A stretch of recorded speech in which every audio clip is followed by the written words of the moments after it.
Son. Assalamualaikum warahmatullahi wabarakatuh. Salam sejahtera untuk kita semuanya, yang terhormat Mbak Happy, Mas Victor, Kiai Wendra, ini santri yang nakal, yang kedua Mas Soleh, terima kasih data-datanya sangat menarik sekali. Saya sudah kirim materi ke Mas Victor, mungkin bisa di share screen ya. Tapi sebelum itu, saya ingin menyinggung sedikit ya soal tadi bintang maha-maha tadi ya. Memang kenapa filosofinya, kenapa orang-orang yang diberi kehormatan itu adalah orang yang dikasih bintang itu ya. Karena bintang itu kan menyejukkan, dilihat tuh indah sekali. Berbeda dengan matahari ya. Kalau matahari kan panas ya. Apalagi bintang itu bintang 9 itu sangat menarik itu. Jadi sangat menyejukkan. Nah, saya kurang tahu ini soal bintang-bintang, tadi ada bintang 9 ini Muhammadiyah panas ternyata ya.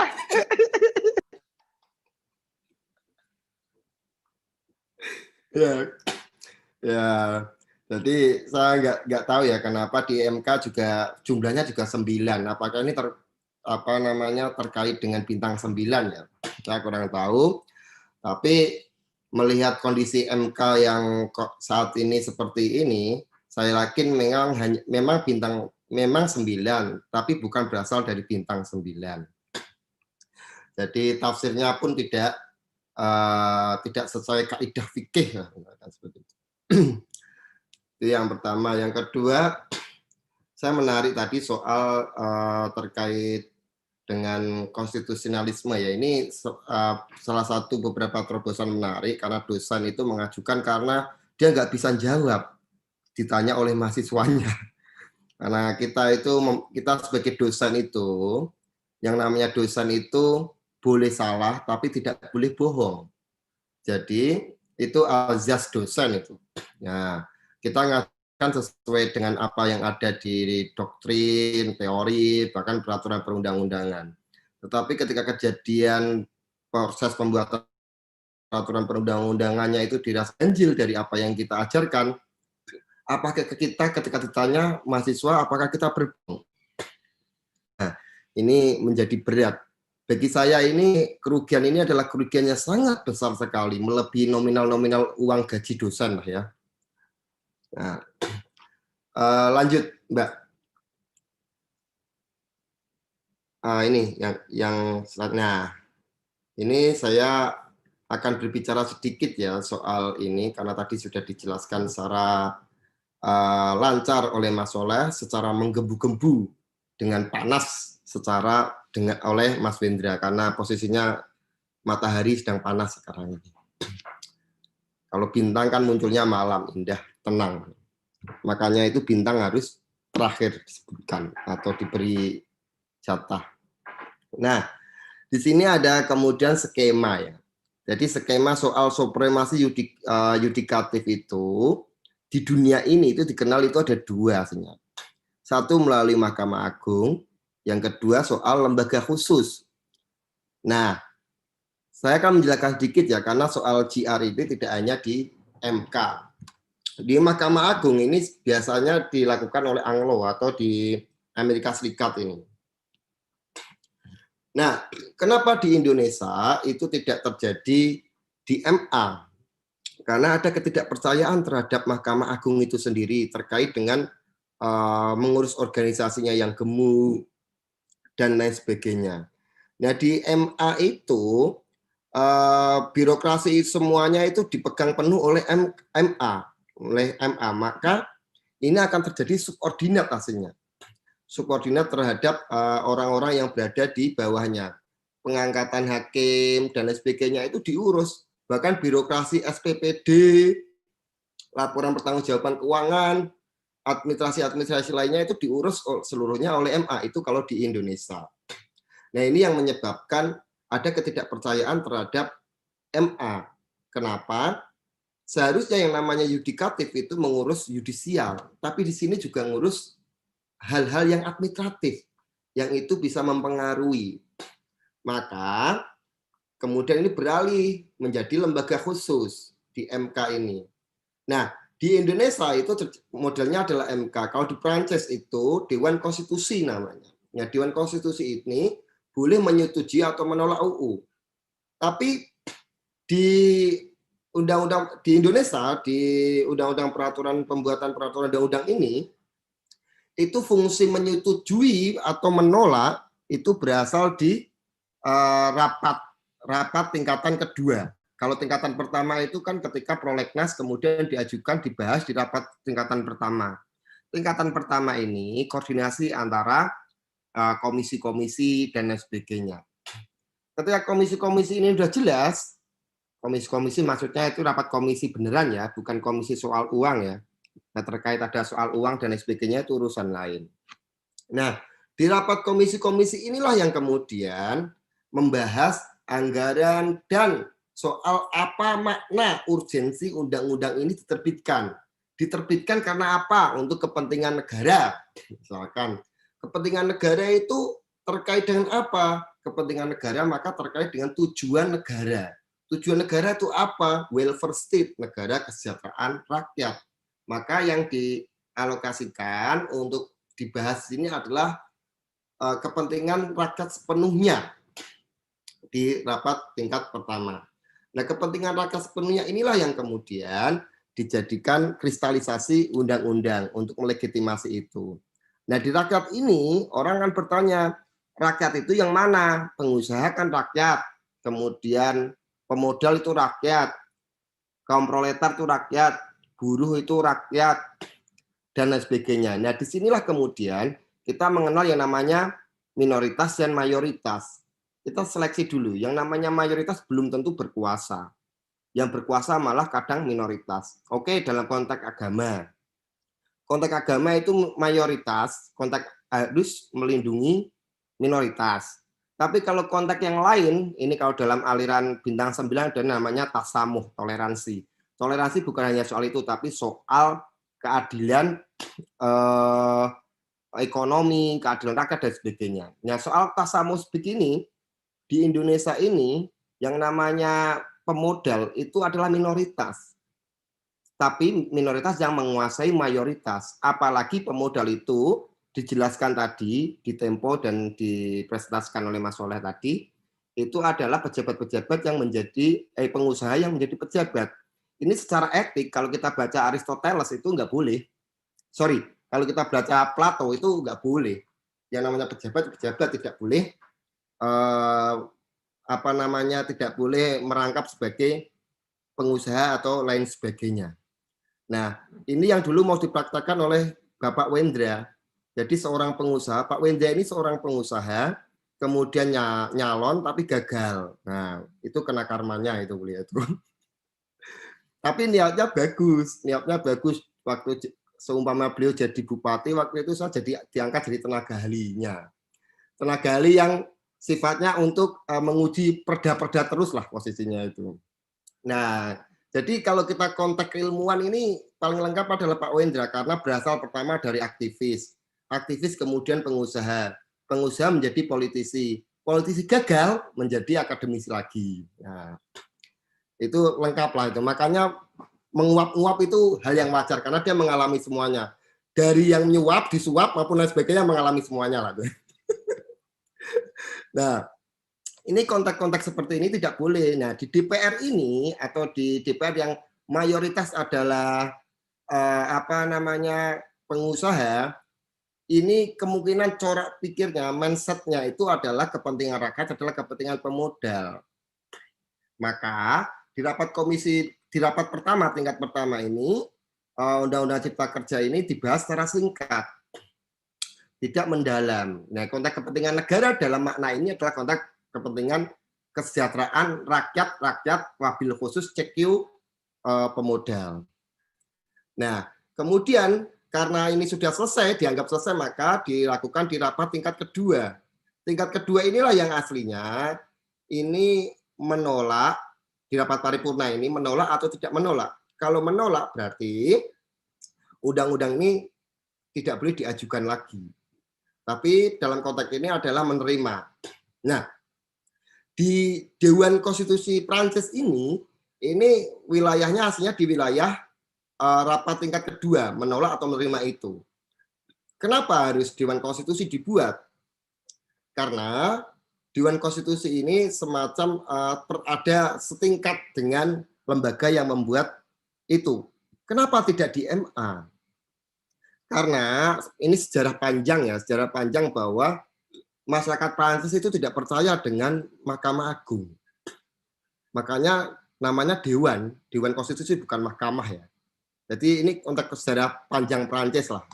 Jadi Mahkamah Agung di Prancis itu semacam lebih rendah daripada legislatif maupun eksekutif. Nah, ini yang kita cocokkan di Dewan Konstitusi di Prancis. Nah, dari kedua ini, baik di lembaga khusus maupun mahkamah, itu semua isu hampir sama. Satu soal independensi.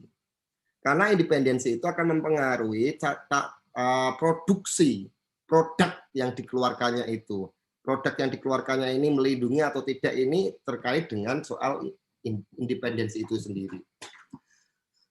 Baik di MA, misalkan JR yang berada di MA maupun JR yang berada di MK atau Dewan Konstitusi atau lembaga khusus lainnya, itu soal perekrutan independen. Independen itu soal perekrutannya. Nah, di MK saat ini itu tadi sudah dijelaskan bahwa sampai dengan 15 tahun dianggap itu mencerminkan independensi. Supaya apa? Tidak terjadi politik transaksional jabatan. Itu pada intinya seperti itu. Nah, kalau pikirannya seperti itu, maka kita teringat dengan posisi load action itu ya, yang dimana power tender corrupt itu. Jadi kekuasaan yang penuh itu akan mempengaruhi potensi besar terhadap korupsi. Korupsi itu bisa korupsi kewenangan dan lain sebagainya. Nah, ini berbeda dengan konsep-konsep birokrasi ala dipelajari di hukum administrasi negara, di mana untuk menjaga independensi atau untuk menjaga tidak korupsi atau dan lain sebagainya, maka ada periodisasi. Kenapa periodisasi? Agar supaya mereka ingat bahwa kewenangan saya sedikit, untuk dipilih lagi maka saya harus lebih baik. Nah, kalau di hukum organisasi di ASN itu ada namanya merit system. Nah, itu prestasi. Nah, inilah gunanya periodisasi. Kalau sekarang kan tidak. Sekarang itu bukan periodisasi tapi pensiun. Jadi dari periodisasi menjadi masa pensiun, hakim menjadi lebih tinggi, jabatannya lebih kuat. Jabatannya lebih kuat maka kewenangannya lebih jauh. Kewenangannya memang sama, tetapi hal-hal di luar hukum itu menjadi aman. Kategori aman, jabatan saya masih sekian dan sebagainya. Nah, dengan demikian seharusnya para perumus naskah akademik dan pembuat undang-undang MK saat ini adalah menuplik teorinya Cricket ini kan, di mana monopoly of power plus discretion of official minus pengawasan itu sama saja korupsi. Isu undang-undang MK saat ini itu adalah isu tentang kelembagaan dan independensi. Seharusnya untuk bisa seperti itu maka menggunakan rumus ini, di mana MK saat ini itu tidak ada pengawasan yang melekat. Tidak ada pengawasan. Artinya MK ini semacam tidak menganut asas prinsip demokrasi yaitu check and balances itu sendiri. Padahal ya, kalau kita runut, MK itu adalah ciri khas negara hukum. Kenapa ciri khas negara hukum? Produk 575 orang itu bisa dibatalkan hanya oleh 9 orang. Nah, 9 orang ini yang dikatakan simbol negara hukum. Hukum sebagai panglima tertinggi. Itu di Undang-Undang Dasar itu di pasal 3 yang dimaksud hukum itu ya diidentikan dengan undang-undang. Nah, kalau memang posisinya seperti ini, apakah ini bisa dengan kekuasaan hakim yang seperti ini bisa mempengaruhi sifat independen? Sifat independen itu akan mempengaruhi produknya. Kalau dalam ini adalah amar putusan. Nah, ini yang perlu dipertanyakan karena melanggar asas seperti ini. Berbeda ya kalau misalkan pengawasannya itu ketat, maka bisa saja mereka akan hati-hati dalam mengambil sebuah keputusan. Kenapa demikian? Harus hati-hati. Karena dalam konsep hakim, kalau kita tarik jauh di ranah filsafat, ya, di ranah filsafat, itu di fakultas hukum pertama di Eropa, yaitu Bologna Law Faculty, waktu itu mengambil para golastor. Golastor itu ahli tafsir.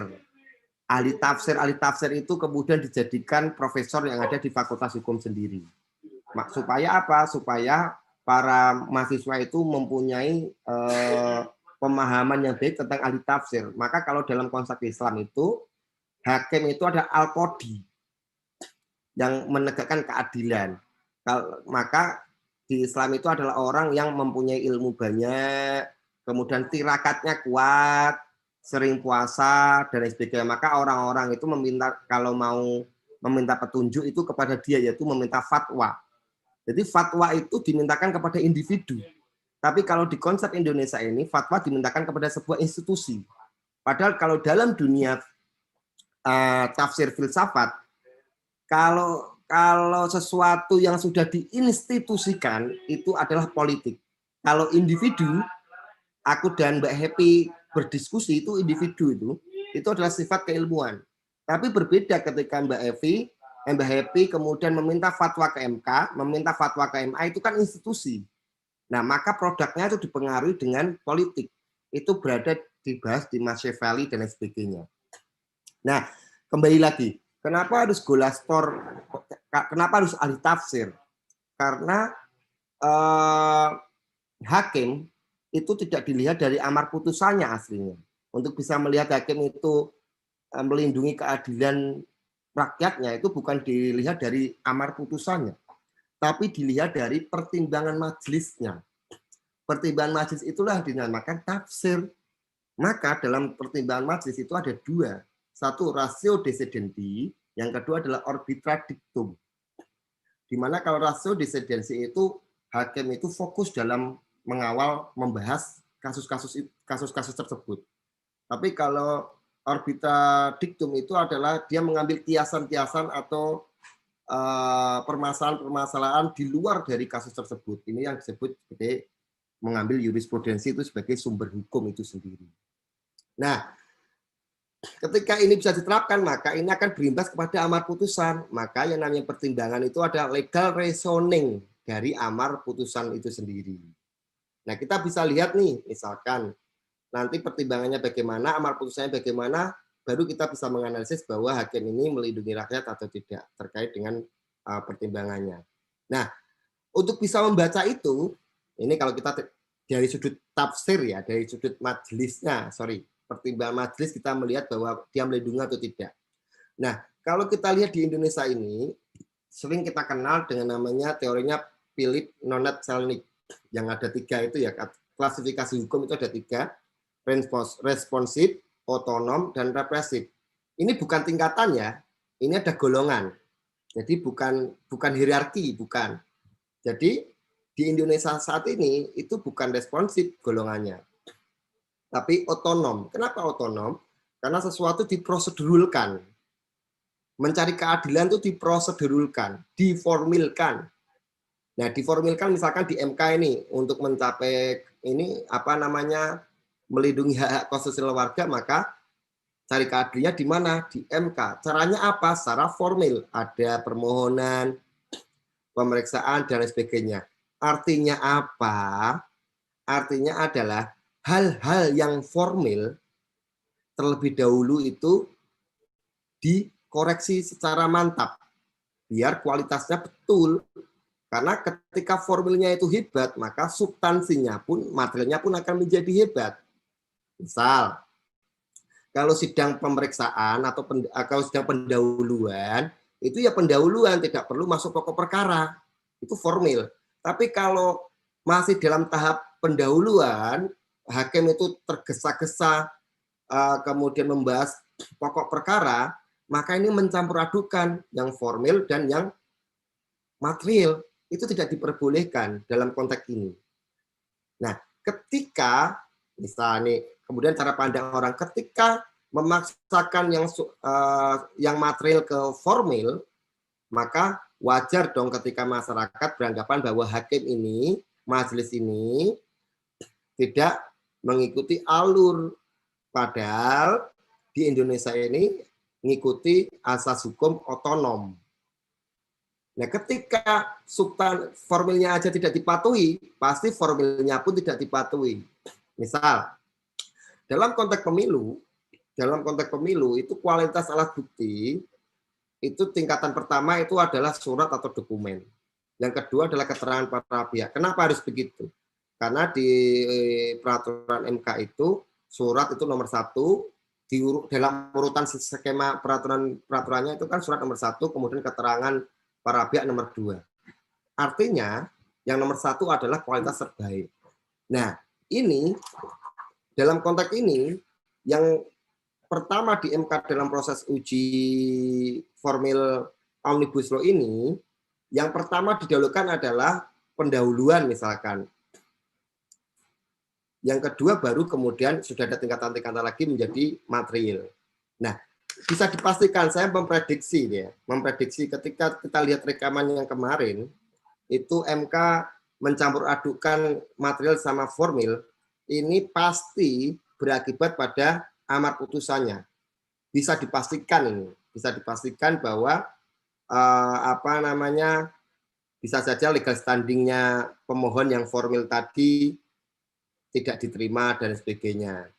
Bisa saja pertimbangan mahkamahnya itu hanya mengulas soal formil-formil itu karena mereka terkotak sama membenturkan yang substansi kepada yang formil.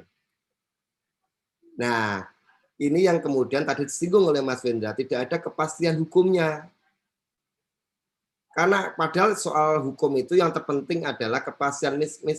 Memang Gustav Redbook itu ngomong keadilan, kepastian, dan kemanfaatan.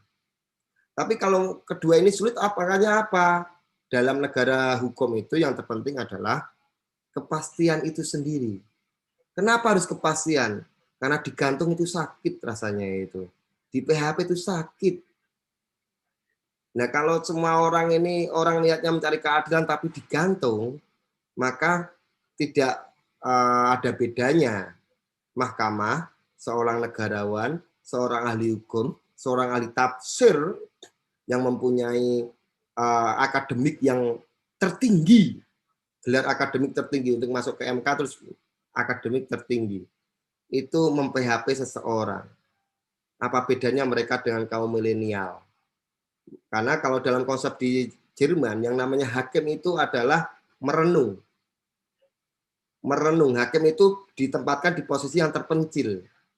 Nah, merenung itu berbeda dengan melamun. Kalau merenung itu lahirlah kebijaksanaan. Kalau melamun itu memikirkan hutang.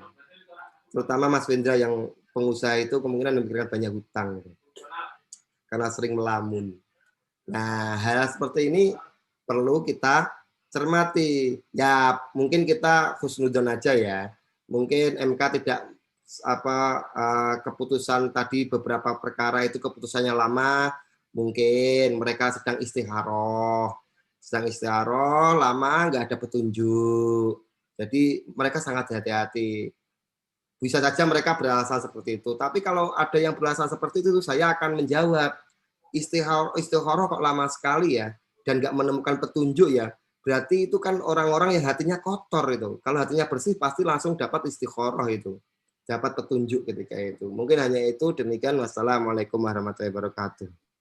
Waalaikumsalam warahmatullahi wabarakatuh. Emang benar ya yang dibilang Bang Wendra tadi, halusnya Gus Said ini memang sangat menusuk begitu ya. Halus sih tapi menusuk.